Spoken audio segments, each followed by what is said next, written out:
बड़ी खबर आपको बता दें, शिवसेना के 2 और विधायक बागी हो गए हैं। 2 और विधायकों में विद्रोह आ गया है और अब सरकार के साथ रहना नहीं चाहते, ऐसा लग रहा है। गुवाहाटी अब नया केंद्र बना हुआ है सलोनी, जहां पर बागी विधायक रुके। बिल्कुल, और ये 2 और बागी विधायकों में जुड़ने से कहीं ना कहीं इजाफा हो गया है। जो संख्या बल है निधि, उसका इजाफा होता जा रहा है। 40 के करीब विधायक बताया जा रहा है कि पहले से ही गुवाहाटी में है और 2 और बागी विधायक के नाम सामने आ रहे हैं। ऐसे में साफ तौर पर संख्या बागियों की बढ़ती जा रही है और ये जो संख्या इधर तो बढ़ रही है निधि और उधर घट रही है, यानी कि पलड़ा हल्का पड़ रहा है उद्धव सरकार का। बिल्कुल आप ठीक कह रही हैं। शिवसेना के 2 और विधायक बागी हो गए हैं, एक के बाद एक ये जो आंकड़ा है वो बढ़ता जा रहा है। लेकिन जो ये बागी सुर हैं, बगावती सुर हैं, वो दरअसल हिंदुत्व के लिए सामने आए। एकनाथ शिंदे ने क्लियर कर दिया कि सत्ता के साथ समझौता नहीं करेंगे, हमने हिंदुत्व जो बाला साहेब ठाकरे का सपना और उसी विचारधारा पे चलना है। तो अगर बीजेपी के साथ हाथ मिला ले शिवसेना तो फिर गुंजाइश और बातचीत आगे बढ़ सकती है।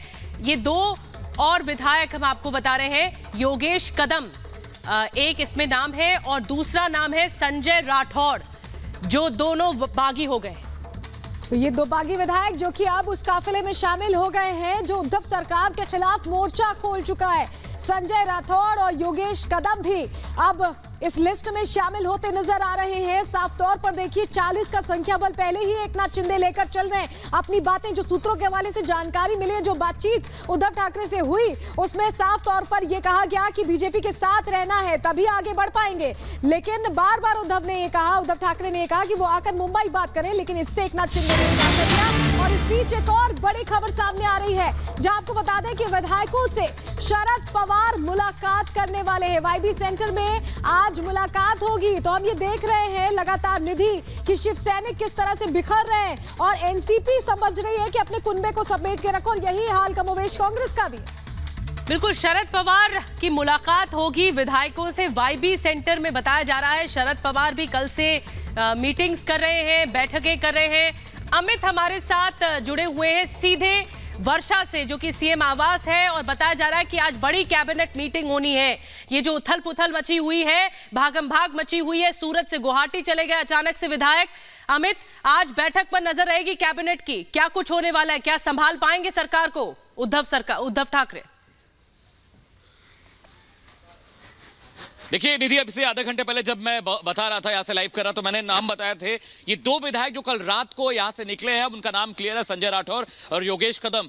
कल रात को हमें यह खबर मिली कि कुल 3 विधायक और हैं जो शिवसेना से टूटकर एकनाथ शिंदे के खेमे में जा सकते हैं। एक और विधायक है निधि, बहुत जल्दी उसका नाम भी सामने आ जाएगा। और बड़ी बात यह है कि आज जब कैबिनेट मीटिंग होगी यहां पर निधि, तो ये मीटिंग इसलिए नहीं है कि चीजों को मैनेज करना है, ये मीटिंग इसलिए है कि संख्या बल देखेंगे कि आखिर कितने विधायक बचे हैं। क्योंकि 20 से यह आंकड़ा शुरू होकर 43-44 तक पहुंच गया है। बहुत मुश्किल में है महाविकास आघाड़ी सरकार। और NCP leader Sharad Pawar YB centre में, जो यहीं पास में है, वहां पर मीटिंग करने वाले हैं। और ये मीटिंग सिर्फ इसीलिए कि इंटैक्ट रखा जाए अपना कुनबा, अपने कुनबे से किसी को तोड़ने नहीं दे। लेकिन निधि, सूत्रों के हवाले से खबर मैं बता दूं, एनसीपी के कुछ और विधायक टूटकर एकनाथ शिंदे के खेमे में जाने वाले हैं। बहुत जल्दी मैं इनके नाम का जिक्र भी आपसे करूंगा। मेरे ठीक पीछे वर्षा है, जहां पर इस वक्त मैं खड़ा हूं।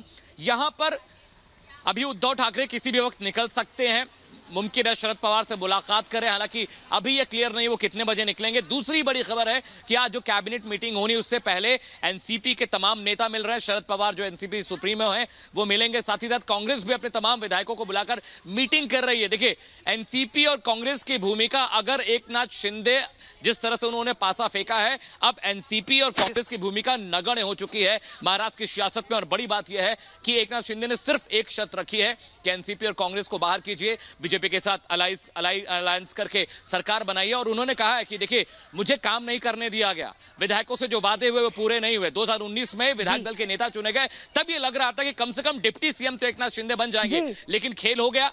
अब वहां पर जब उनको डिप्टी सीएम नहीं बनाया गया, पवार डिप्टी सीएम बन के रहा अजीत पवार, अब वो नाराजगी बिल्कुल जाहिर है। राज्यसभा चुनाव में, विधान परिषद के चुनाव में, लेकिन अमित जब प्रेस कॉन्फ्रेंस शरद पवार ने की थी कल, और जब उनसे ये सवाल पूछा गया था कि बीजेपी के साथ जाएंगे, तो क्या तो उन्होंने इस सवाल का जवाब नहीं दिया था, वो मुस्कुरा कर रह गए थे। वो प्रेस कॉन्फ्रेंस में उन्होंने कुछ नहीं कहा। ये कहीं और कुछ तो नहीं होने वाला आज की बैठक के बाद? सलोनी, जवाब देखिए सलोनी, जवाब इसलिए दे पाए क्योंकि किसी भी कीमत पर अब बीजेपी एनसीपी के साथ गठबंधन नहीं करेगी, कांग्रेस के साथ गठबंधन नहीं करेगी, ये बात तय समझिए। उन्होंने एक बात और कही थी कि भाई ये शिवसेना का इंटरनल मामला है, वो अपने मामले को देखें। यानी पहले से ही शरद पवार को इस बात की आशंका है कि खेल हो चुका है और अब सिर्फ मैनेजमेंट करने की बात है। आज जब कैबिनेट की मीटिंग लेंगे उद्धव ठाकरे तो सिर्फ ये इंश्योर करना होगा कि भाई नंबर्स कितने हैं, संख्या बल कितने, विधायक कितने हैं। 40 से ज्यादा विधायक सलूनी गुवाहाटी में बैठे हुए हैं जो लगभग सरकार गिराने के लिए काफी है। और अमित, हम लगातार वो पिक्चर भी सामने दिखा रहे हैं जो एक तरह से शक्ति प्रदर्शन है। 1 2 3 4 ये नंबर काउंटिंग जो चल रही है कि विधायक कौन किसके कितने पाले में है, ये भी हम लगातार तस्वीर बता रहे हैं कि कितना ज्यादा समर्थन एकनाथ शिंदे को सामने आ रहा है। यानी कहीं ना कहीं देखिए, एकनाथ शिंदे तो झुकने को तैयार नहीं, उन्होंने तो अपनी बात क्लियर कर दी। अब जो गेंद है वो सरकार के पाले में है कि सरकार क्या करती है बचाने के लिए, सरकार बचाने के लिए उद्धव ठाकरे क्या करते हैं। ये बहुत बड़ी बात है क्योंकि एक के बाद एक विधायक इधर होते चले जा रहे हैं शिंदे के समर्थन में।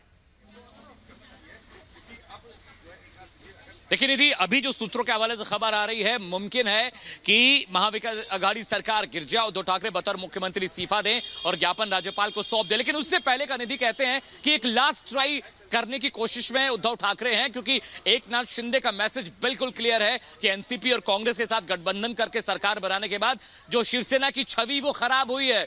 हिंदुत्व की पार्टी कही जाती थी, कैडर कहा जाता था कि हिंदुत्व बेस कैडर है, उसको नुकसान पहुंचा है। एकनाथ शिंदे ने साफ साफ कहा कि मैं बाला साहब ठाकरे के वक्त से राजनीति में हूं।